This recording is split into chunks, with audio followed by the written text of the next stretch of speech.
अस्सलाम वालेकुम dear students, आपको फेडरल डायरेक्टरेट ऑफ एजुकेशन के कनेक्टेड क्लासरूम में खुश आमदीद कहता हूँ। आज मैं चैप्टर 11 का जो लास्ट टॉपिक्स हैं उसको डिस्कस करूँगा, जो आपको स्क्रीन के ऊपर नज़र भी आ रहे होंगे। मैं आपका इंस्ट्रक्टर मोहम्मद इदरीस, जो कि आपको आज चैप्टर 11 9th केमिस्ट्री फाइनलाइज करेंगे। इसमें हम ये सीखेंगे सबसे पहले फोटोसिंथेसिस, जिसका SLO है 09D09। उसके बाद personal protective measurement against pollution. सबसे पहले हम फोटोसिंथेसिस की डेफिनीशन, डायग्राम के ज़रिए इसकी एक्सप्लेनेशन और इक्वेशंस को देखेंगे और इसका इन्वायरमेंट के ऊपर क्या इफ़ेक्ट होता है वो भी साथ साथ देखेंगे। उसके बाद SLO नंबर 10 है अगेंस्ट पॉल्यूशन के पर्सनल प्रोटेक्टिव मेजरमेंट्स। आप अपनी ज़ात के लिए क्या प्रोटेक्शन कर सकते हैं कि आपके माहौल में पॉल्यूशन इंडिसेस इंक्रीज़ कर रहा है, पॉल्यूशन इंक्रीज़ कर रही है, तो आप अपनी सेहत का ख्याल कैसे रख सकते हैं, कौन सी प्रोटेक्शन कर सकते हैं। आज के लेक्चर में आप ये सीखेंगे। और पॉइंट नंबर 3 होगा रिस्क फैक्टर्स। कौन से ऐसे ख़तरात हैं जो कि आप की ज़िंदगी को लाहक हो सकते हैं अगर आपकी माहौल के अंदर जो पॉल्यूशन है वो ज़्यादा होगी।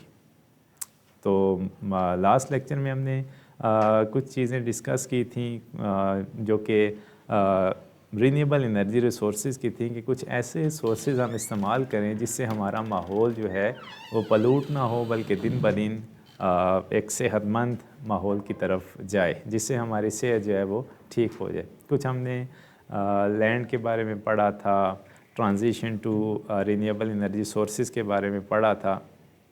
तो आज हम मूव करते हैं आज के लेक्चर की तरफ। सबसे पहले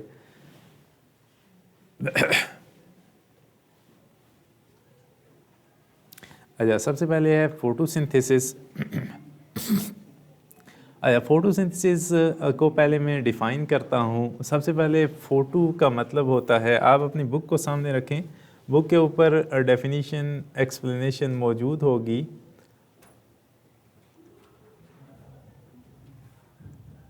अच्छा, सबसे पहले फ़ोटो का जो मीनिंग है यहाँ पे फ़ोटो, और उसके बाद जो है यहाँ पे सिंथेसिस। सिंथेसिस का मतलब होता है formation. Synthesis mean formation. Formation का मतलब होता है किसी चीज़ को बनाना, ठीक है। उसके बाद जो फोटो है उसका मतलब है लाइट। यहाँ पे जो आप लाइट यूज़ करेंगे, जो पौधे यूज़ करते हैं वो सनलाइट को यूज़ करते हैं। और उसके साथ साथ यहाँ पे आपको नज़र आ रहा होगा डायग्राम के ज़रिए, और साथ साथ अपनी बुक भी आप सामने रखें, वहाँ पे जो एक्सप्लेनेशन है उसको एक पिक्चर के ज़रिए मैं आपके सामने रख रहा हूँ कि जो ये प्लांट आपके सामने है, और प्लांट कौन सा होना चाहिए, ग्रीन प्लांट। ये भी मैं आपको बताऊँगा कि ये ग्रीन प्लांट क्यों होना चाहिए। अब यहाँ पे है कि सनलाइट आ रही है, ये पौधा सनलाइट को इस्तेमाल करेगा, और जो आपके एनवायरनमेंट के अंदर कार्बन डाइऑक्साइड है उसको इस्तेमाल करेगा। अब ये जो मैं चीज़ें बता रहा हूँ इसको आपने जहन में रखना है, और इसको हम ये देखेंगे कि ये माहौल को कैसे साफ़ कर रहा है फोटोसिंथेसिस का प्रोसेस, कि आपके एनवायरनमेंट के अंदर जो कार्बन डाइऑक्साइड आई थी, जो हमने लास्ट लेक्चर में पढ़ा, भाई ये ग्रीन हाउस गैस है, एनवायरनमेंट को पोल्यूट करती है। जो हमने कैटालिटिक कन्वर्टर से भी सीखा था कि इनको हम कैसे लेस हार्मफुल कार्बन मोनो को कार्बन डाई में कन्वर्ट कर सकते हैं। तो ये जो कार्बन डाइऑक्साइड है ये पौधा यूज़ कर रहा है, और उसके साथ साथ सनलाइट है, ठीक है। और ये ज़मीन से जो आप इसको पानी देते हैं वो वाटर को यहाँ पे क्या कर रहा है, एब्जॉर्ब कर रहा है। यहाँ पे आप देखें तो H2O, ये तीन चीज़ें कंबाइन हो के क्या होती हैं, पौधा इससे क्या करता है, in the presence of chlorophyll. यहाँ पे मैं एक बात कर रहा हूँ, क्लोरोफिल।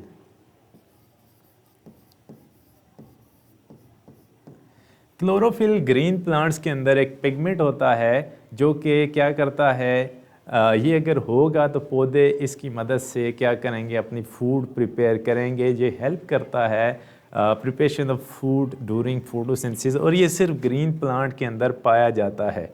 अगर पौधा येलो होता है तो उसमें क्लोरोफिल का कंपोनेंट नहीं होगा और पौधा अपनी फूड प्रिपेयर नहीं कर सकता। फूड क्या होती है, शुगर और ग्लूकोज। ग्लूकोज इसका फार्मूला क्या होगा, C6H12O6। ठीक है। उसके साथ साथ आप माहौल को साफ़ करता है कैसे कि कार्बन डाइऑक्साइड को एब्जॉर्ब कर लेगा और ऑक्सीजन यहाँ से रिलीज़ करेगा जो कि एनिमल और लिविंग थिंग्स इस्तेमाल करेंगी।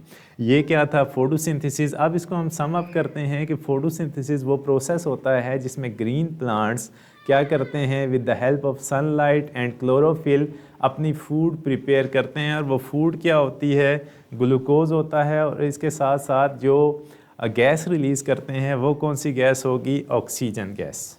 अब ज़रा हम इसकी इक्वेशन के ऊपर जाते हैं। अच्छा, आपके सामने इक्वेशन खुली हुई है जो आपकी बुक के ऊपर भी मौजूद है।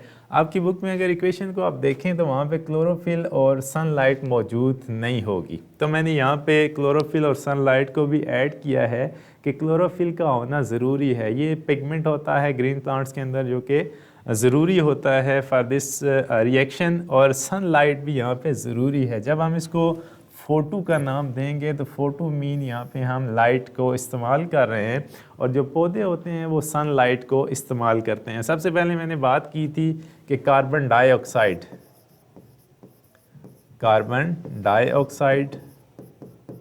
ये यहाँ पे यूज़ होगी, और उसके साथ जो आप वाटर, हम पौधों को पानी देते हैं, ये इस्तेमाल होगा। कार्बन डाइऑक्साइड गैस कहाँ से आएगी, जो ग्रीन हाउस गैस है, कंबस्चन का एमिशन होता है, आपके माहौल में मौजूद होती है, एज आ पोल्यूटेंट के तौर पे काम कर रही होती है। ये पौधे उसको इस्तेमाल करके यहाँ पे क्या बनाएंगे, ग्लूकोज, जो कि पौधों का क्या होता है, फूड होता है। ठीक है। उसके साथ यहाँ पे जो गैस रिलीज़ होगी वो कौन सी गैस होगी, ऑक्सीजन गैस, जो कि हमें हमारी लाइफ के लिए बहुत ज़रूरी है, ऑक्सीजन। तो आपने देखा कि पौधे जो हमारे पोल्यूशन को भी कम कर रहे हैं और साथ साथ हमें हमारी ज़िंदगी को भी अच्छा कर रहे हैं। अच्छा कैसे कर रहे हैं, हमें तरोताज़ा हवा दे रहे हैं। तरोताज़ा हवा का मतलब क्या है कि हमें ताज़ी ऑक्सीजन दे रहे हैं। तो इसका मतलब है कि प्लांटेशन करनी चाहिए, बजाय इसके कि हम डिफॉरेस्टेशन की तरफ जाएं, जंगलात को काटना शुरू कर दें। ठीक है। अच्छा, नेक्स्ट स्लाइड की तरफ मूव करते हैं। अब ways to prevent air pollution बहुत सारी हैं, 4 हैं, लेकिन हमारा फोकस जो है वो पहली के ऊपर होगा कि पौधे जो हैं वो हमें लगाने चाहिए। जैसे आपको स्क्रीन से नज़र आ रहा होगा कि आपको जो है यहाँ पे ये लोग हैं, कुछ लोग हैं जो पौधे लगा रहे हैं। अब पौधे लगाने से हमें क्या होगा कि ये हमारी कार्बन डाइऑक्साइड को यूटिलाइज़ करके हमें ऑक्सीजन देंगे और हमारे माहौल को साफ़ सुथरा रखेंगे। तो आप बच्चों को मैं यही एडवाइस करूँगा कि आप अपने घरों में, अपने मोहल्ले में, सिटी के अंदर कोशिश करें कि पौधे लगाएं। ठीक है। ताकि हमारा माहौल, बजाय इसके कि हम तबाही की तरफ जाएं, हमारा माहौल साफ़ सुथरा हो और हमें जो रेस्पिरेटरी डिजीज़ हैं, अभी हम नेक्स्ट जो स्लाइड्स में हैं रिस्क फैक्टर्स में जाएंगे तो हमारी ज़िंदगी को कुछ ख़तरात लाहक हैं। उससे पहले हमने कुछ प्रिकॉशंस को भी सीखना है कि हम अपने माहौल में अगर आलूदगी हो जाती है तो हमने बचना कैसे है। ठीक है। तो आज के लिए कुछ एडवाइजेस भी हैं इस लेक्चर में कि आपने अपने बुज़ुर्गों को, अपने इर्द गिर्द लोगों को इस आलूदगी से बचाना कैसे है। पहले आप अपने ख़ुद को सेव करेंगे और साथ साथ जो आपके साथ लोग अटैच हैं उनको भी आप इस आलूदगी से सेव करें। तो नेक्स्ट स्लाइड की तरफ हम मूव करेंगे। अच्छा, सबसे पहले 11.8 पे आ जाए, पर्सनल प्रोटेक्टिव मेजरमेंट्स। आपको आप इस स्क्रीन को गौर से देखें तो सबसे पहले अगर इसकी टॉपिक के ऊपर जाएं तो पर्सनल प्रोटेक्टिव मेजरमेंट, प्रोटेक्टिव होता है, प्रोटेक्शन से है, आपने अपनी हिफाजत कैसे करनी है। जैसे आप गर्द गुबार है तो आप क्या करेंगे, आप अपने सांस के अमल को फ़िल्टर आउट करेंगे। फ़िल्टर करने के लिए हमें कोई फ़िल्टर लगाना पड़ेगा। अपने जो इनहेल पाथ है जहाँ से हमारी सांस इन होती है, एक तो आपका माउथ है और एक आपका नोज़ है जहाँ से एयर जो है वो इन होती है। तो यहाँ पे आपने देखा कि ये जो है मास्क के साथ फेस को कवर किया गया है। और इसके साथ ये भी एक मास्क आपको दिखाया गया है। आपकी बुक के अंदर जो बात की गई है N95 मास्क, ये जो मास्क है इसका नेम है N95 मास्क। ये आपने कोरोना के दिनों में ऑब्ज़र्व किया होगा कि ये जो मास्क था ये हम ज़्यादा इस्तेमाल करते थे। इसकी कुछ प्रॉपर्टीज़ भी हैं, जैसे कि ये जो एयर बर्न जो पार्टिकल्स होते हैं, पोल्यूटेंट्स होते हैं, उनको ये फ़िल्टर आउट करता है। ठीक है, कुछ ऐसे पार्टिकुलेट्स हैं एयर के अंदर जो कि हमारी सांस के साथ, हवा के साथ इन हो सकते हैं और हमारे लंग्स को डैमेज कर सकते हैं। तो ये एक मेडिकली अप्रूव्ड मास्क है जो कि आप यूज़ कर सकते हैं, और इससे जो हवा फ़िल्टर होके जाएगी वो किसी हद तक साफ़ होगी और उससे आपके लंग्स सेव हो सकते हैं। उसके बाद ये जो गैस मास्क है, अगर जैसे बाज़ औक़ात ये आपने देखा होगा कि जैसे शेलिंग की जाती है, वहाँ पे टीयर गैसेस होती हैं, डिफरेंट गैसेस को लोगों को मुंतशिर करने के लिए गैसेस का यूज़ किया जाता है। तो यहाँ पे अगर बाज़ औक़ात जैसे आप किसी फैक्ट्री एरिया, इंडस्ट्रियल एरिया से पास हो रहे हैं, गुज़र रहे हैं, तो वहाँ पे गैसेस का एमिशन ज़्यादा होता है। उन गैसों से बचने के लिए आप क्या कर सकते हैं, या आप किसी फैक्ट्री में काम करते हैं, उन गैसेस से बचने के लिए आपने क्या करना है, गैस मास्क का इस्तेमाल करना है। वो लोग जो इंडस्ट्रीज़ में काम करते हैं वो अपनी सेफ्टी का इंतज़ाम ये कर सकते हैं कि वो गैस मास्क इस्तेमाल करते हैं। तो पहला जो पॉइंट था कि हमने मास्क एंड रेस्पायरेटरी प्रोटेक्शन करनी है।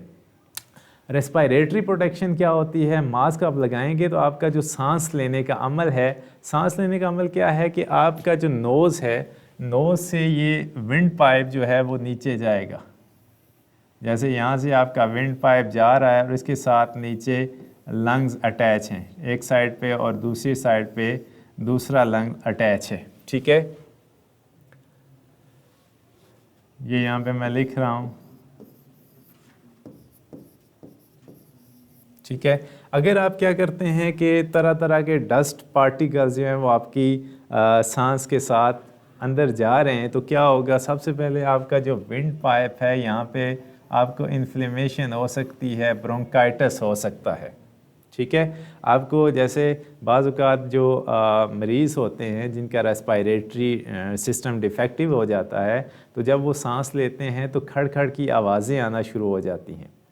ठीक है, और उनकी जो आहिस्ता आहिस्ता ये इन्फ्लेमेशन कहाँ जाती है, नीचे फेफड़ों तक चली जाती है, और क्या होगा कि ऑक्सीजन की एब्जॉर्प्शन कम होना शुरू हो जाती है, नमूनिया हो जाता है, और क्या हो सकता है, आपका जो लंग्स हैं इनसे एम्फिसीमा की तरफ आप मूव कर सकते हैं, आपको कैंसर हो सकता है और अल्टीमेटली लीडिंग टू डेथ हो सकता है। अगर आपकी एब्जॉर्प्शन ऑक्सीजन की कम हो जाएगी तो इंसान का सर्वाइव करना मुश्किल हो जाता है।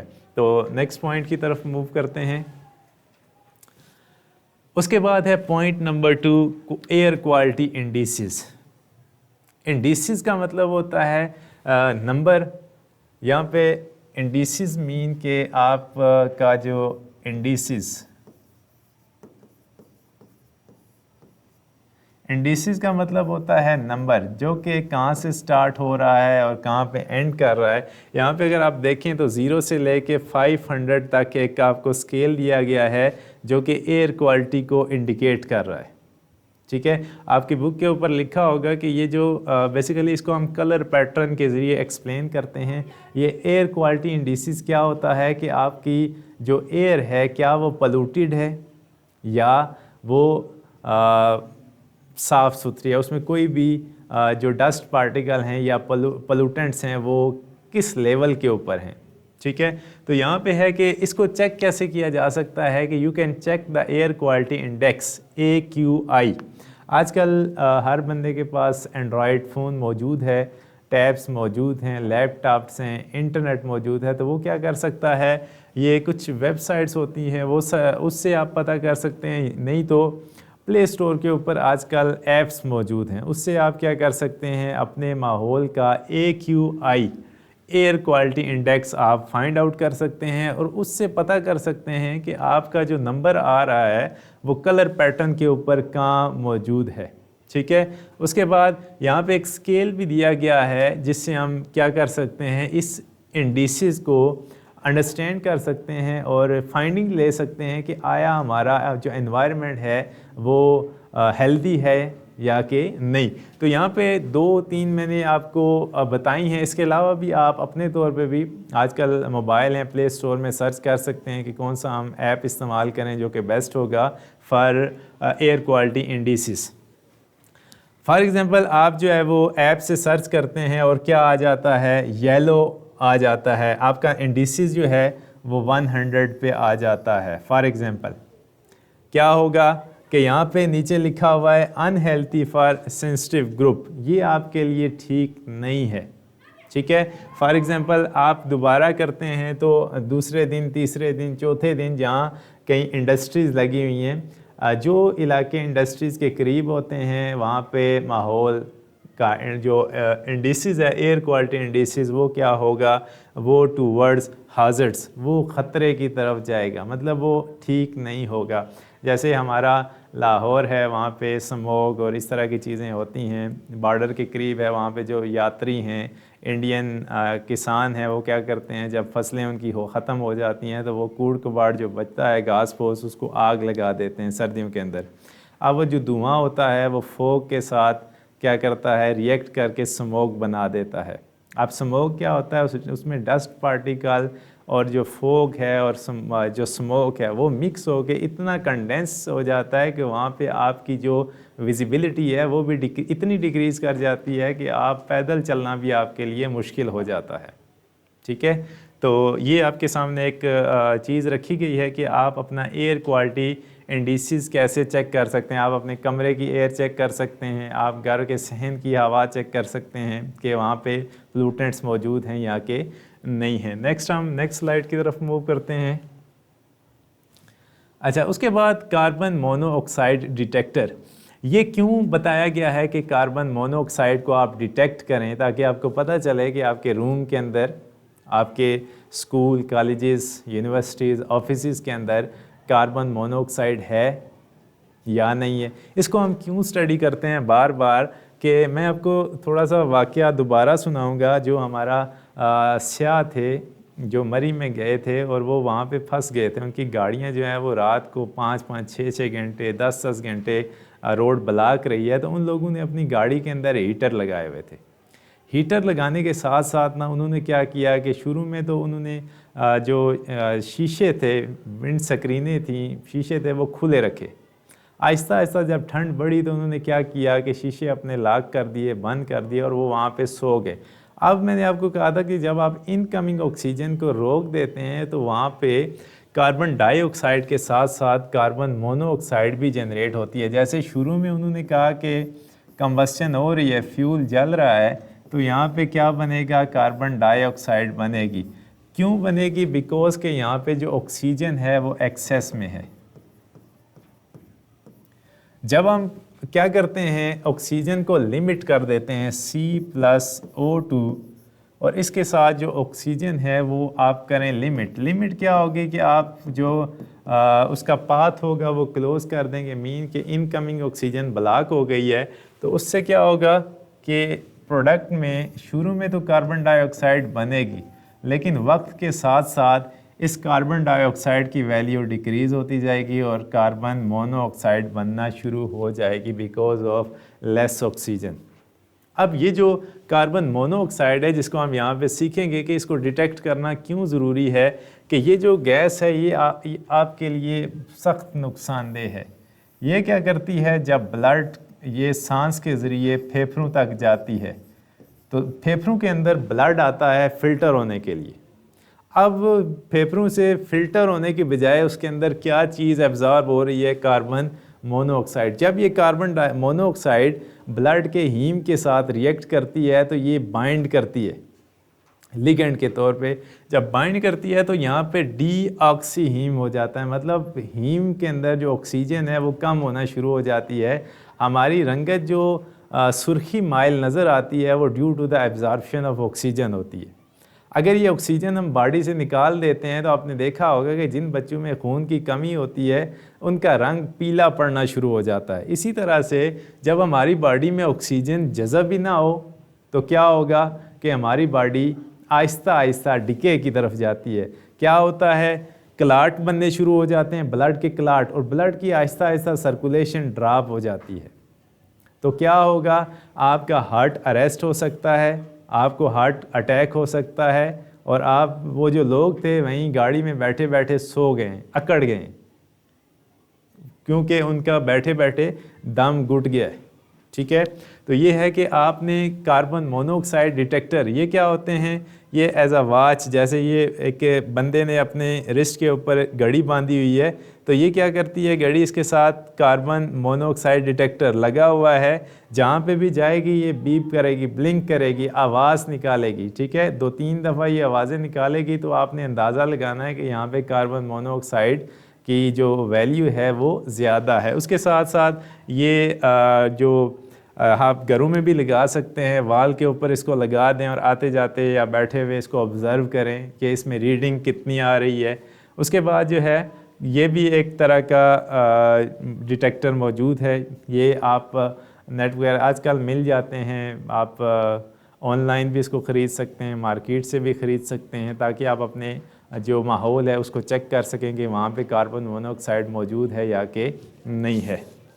उसके बाद नेक्स्ट स्लाइड की तरफ हम मूव करते हैं।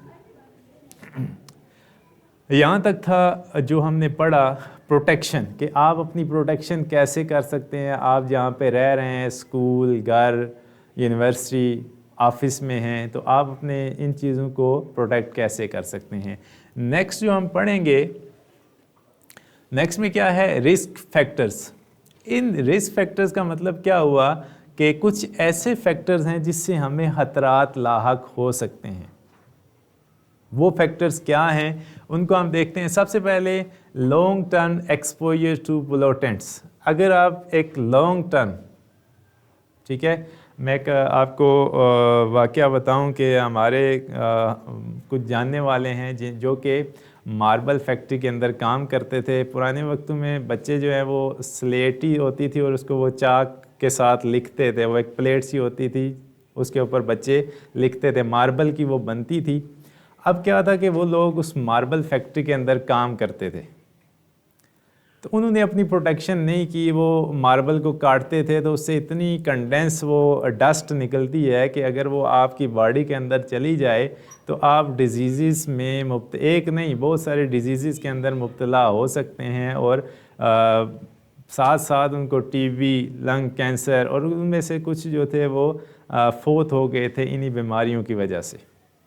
ठीक है, तो कहने का मतलब क्या है कि जब आप लॉन्ग टर्म एक्सपोजर करते हैं, लॉन्ग टर्म इनहेल करते रहते हैं इन पोल्यूटेंट्स को, तो उनसे होता क्या है उनको हम इन स्लाइड्स के अंदर देखेंगे। सबसे पहले health effect of air pollution, कि जब हम पोल्यूटेड एयर के अंदर सरवाइव करेंगे तो उससे होगा क्या, हमारी सेहत पे क्या असर पड़ेगा। Short term effect exacerbation of asthma, आपको दमा हो सकता है शार्ट केस में अगर आप इनको इनहेल करते रहेंगे। दमा मीन के ये भी सांस की बीमारी होती है, आस्थमा। इसमें क्या होता है कि आप जब हल्की फुल्की मूवमेंट भी करेंगे तो आपके फेफड़े इतने कमज़ोर हो जाते हैं कि उनमें ऑक्सीजन की एब्जॉर्प्शन करना मुश्किल हो जाता है और आपको बार बार सांस चढ़ जाता है, क्योंकि जब आप चलेंगे तो आपका ब्लड मूव करेगा और उसको ऑक्सीजन की नीड होगी। जब आपके फेफड़े ऑक्सीजन को एब्ज़ॉर्ब करने से कासिर हो जाएंगे, तो जैसे बात आपने देखा होगा कि आपके घर के अंदर भी या फैमिलीज़ में भी कोई ऐसे लोग होंगे जिनको सांस चढ़ जाता है, जैसे वो थोड़ी सी मूवमेंट करेंगे, सीढ़ियाँ चढ़ेंगे, कोई वज़नी काम करेंगे तो उनको फ़ौरन सांस चढ़ जाता है। ठीक है, उसके बाद cough, wheezing and shortness of breath, आपको खांसी हो सकती है, रेशा हो सकता है, बलगम हो सकता है, और उसके साथ साथ आपको छींकें आ सकती हैं, और आपकी ब्रीथ जो है, जैसे मैंने आपको कहा कि शॉर्टनेस ऑफ ब्रीथ, आपकी सांस जो है वो बार बार फूल जाएगी। जैसे कि नॉर्मल इंसान होता है वो बारी से बारी काम करे तो उसकी सांस नहीं फूलती, या फूले भी सही तो वो उसको रिकवर कर लेता है जल्दी जल्दी, जबकि एक पेशेंट जो है उसके लिए रिकवर करना मुश्किल हो जाता है। ऐसे लोग अगर लॉन्ग टर्म में चले जाते हैं तो वेंटिलेटर पे भी जा सकते हैं। विदाउट ऑक्सीजन, आर्टिफिशियल ऑक्सीजन, उनका सर्वाइवल मुश्किल हो सकता है। उसके बाद लॉन्ग टर्म इफ़ेक्ट क्या होते हैं, आपको दिमागी स्ट्रोक हो सकती है। स्ट्रोक मीन आपका दिमाग डिफेक्ट हो सकता है, आप एपिलेप्सी की तरफ जा सकते हैं। एपिलेप्सी मीन कि आपको मिर्गी के दौरे पड़ सकते हैं जैसे। उसके बाद लंग कैंसर, ये मैं पहले भी बता चुका हूँ, जब आपके पॉल्यूटेंट लंग्स तक पहुँच जाते हैं तो वो क्या करते हैं, वहाँ पे ज़ख़म बनाएंगे, छोटे छोटे ज़ख़म बनेंगे। आहिस्ता आहिस्ता अगर आपने एहतियात ना की, लॉन्ग टर्म इनहेलिंग करते रहें तो वो जो छोटे छोटे ज़ख़म थे वो ऐसे कैंसर की तरफ मूव कर सकते हैं जिनकी रिकवरी मुश्किल हो जाएगी। और कैंसर फिर क्या करता है, अगर रिकवरी की स्टेज से निकल जाए तो वो डेथ की तरफ जाता है। रेस्पिरेटरी कंडीशन, सांस की तकलीफ़ हो सकती है, और कार्डियोवैस्कुलर डिजीज़।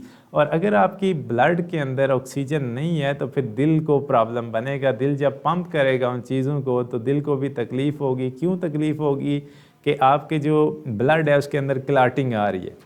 जब वो क्लाट दिल से, क्योंकि दिल जो है जब दिल से ब्लड पास होता है तो दिल उसको पंप करता है, तमाम हिस्सों से डीऑक्सीजनेटेड खून को फेफड़ों तक लाता है और फेफड़ों से ऑक्सीजनेटेड ब्लड को तमाम हिस्सों तक पहुंचाता है। जब ब्लड के अंदर क्लाटिंग आ जाती है तो दिल को भी तकलीफ़ होती है मूवमेंट कराते हुए।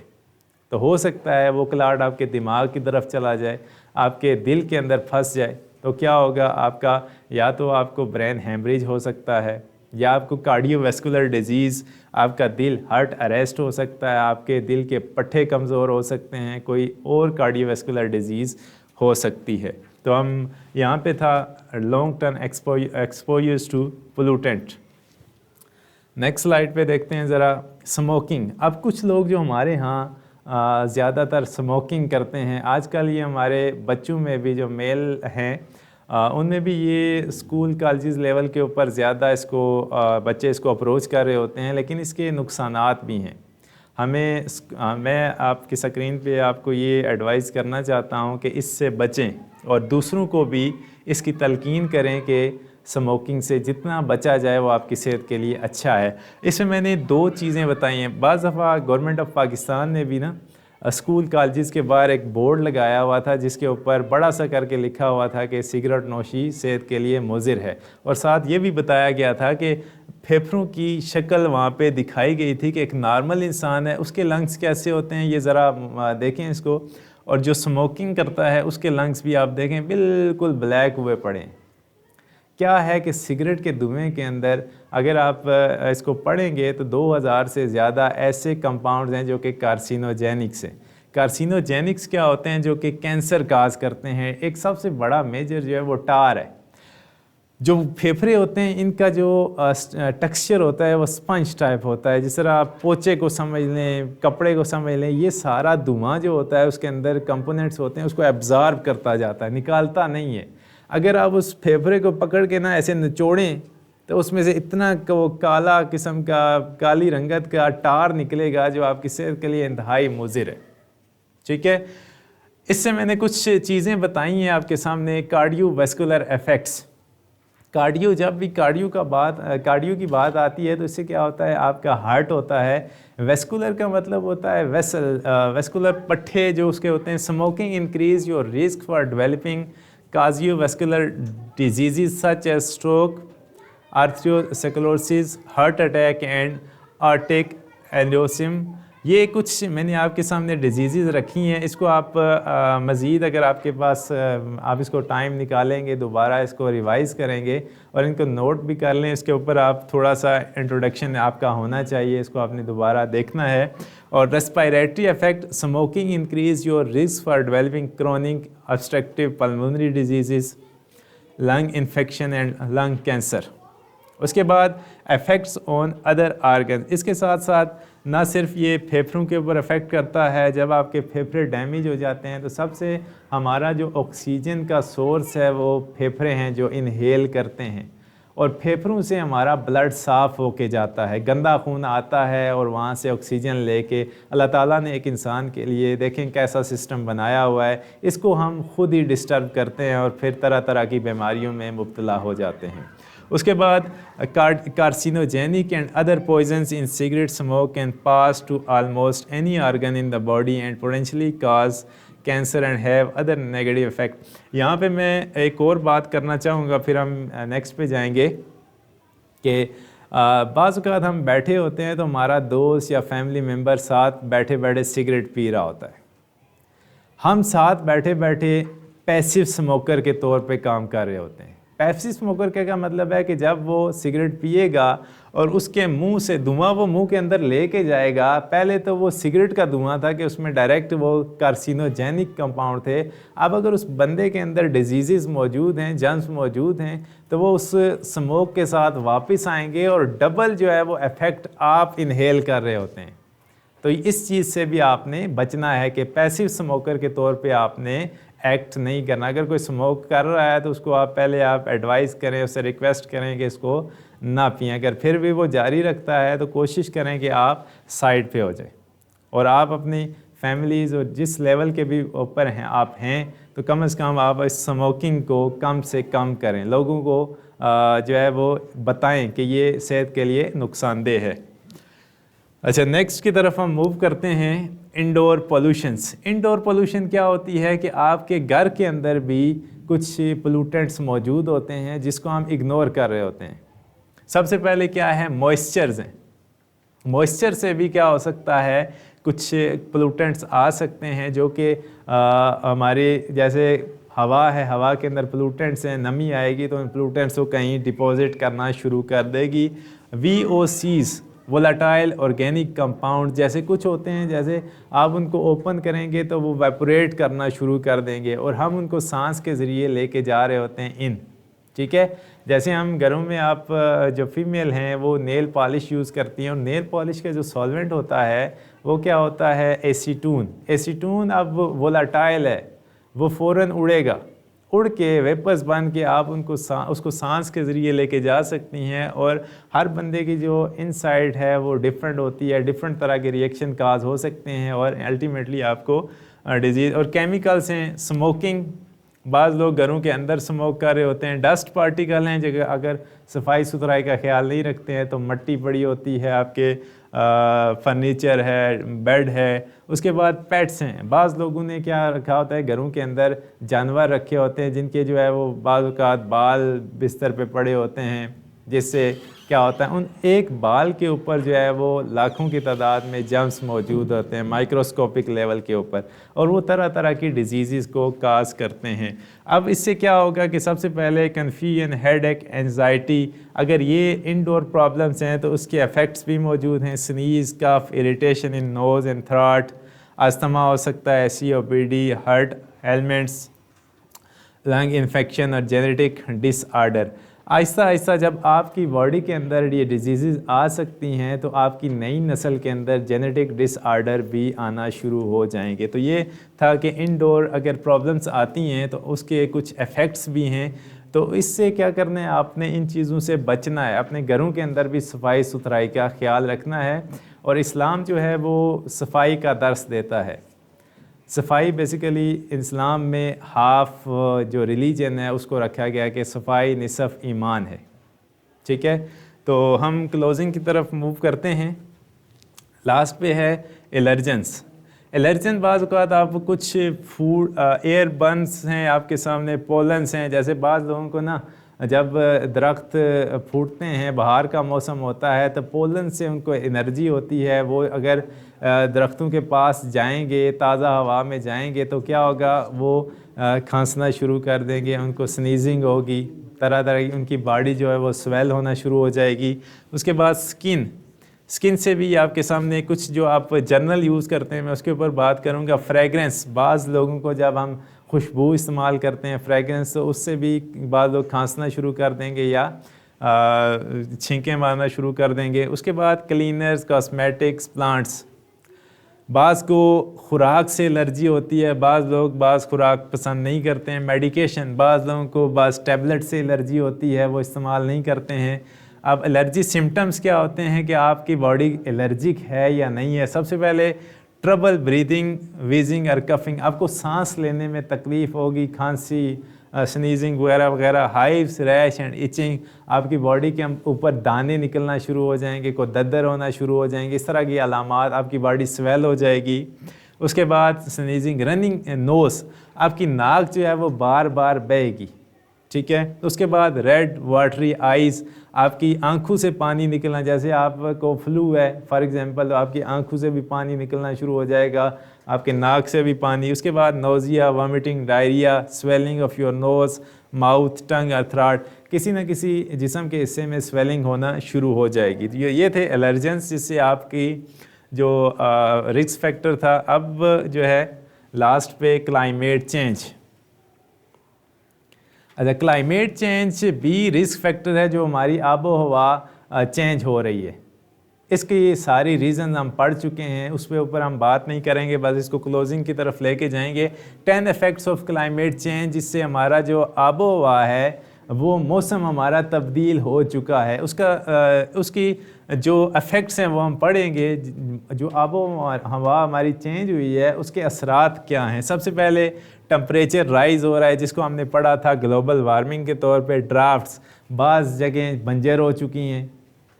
मेल्टिंग आइस, जो ग्लेशियर्स हैं वो पिघल रहे हैं। चेंजेस टू इकोसिस्टम, जो हमारे इकोसिस्टम हैं, हैबिटेट्स हैं, उनके अंदर भी क्या हो रही है, चेंजेस आ चुकी हैं।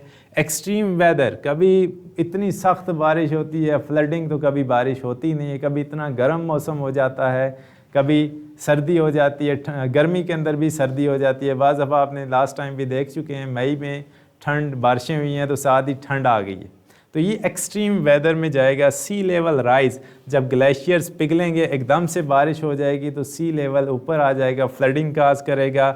वाइल्ड फायर्स, जो जंगलात या इस तरह की चीज़ों को आग लग सकती है। पुअर एयर क्वालिटी, उसके बाद ये दोबारा से repeat, health risk and economic impact, जब आपकी आबो हवा ठीक नहीं है, आपके माहौली क्लाइमेट ही ठीक नहीं है, सैलाब आ रहे हैं, तो आप या वो मुल्क इकॉनमी उसकी कैसे बेहतर होगी। वो सारा सरमाया जो सैलाब, जैसे हमारे सवात में सैलाब आए हैं तो गांव के गांव जो है वो बह गए हैं, जब उस गांव को हमारा दोबारा से बनाएंगे उस पर पैसा लगेगा, गवर्नमेंट का एक्सपेंडिचर, सारा जो फाइनेंस है उस पर लगेगा आधे से ज़्यादा। बाज़ मुल्क जो होते हैं वो ग्रो कर रहे होते हैं, उसी दौरान उस पे ऊपर कोई इस तरह की आफत आ जाए तो उनका ज़्यादा नुकसान होता है, ठीक है, तो इकॉनमी उनकी डाउन हो जाती है, ठीक है। आज का जो लेक्चर था वो हमने पढ़ा ये रिस्क फैक्टर्स और आप अपनी प्रोटेक्शन कैसे कर सकते हैं, और सबसे पहले था फोटोसिंथेसिस।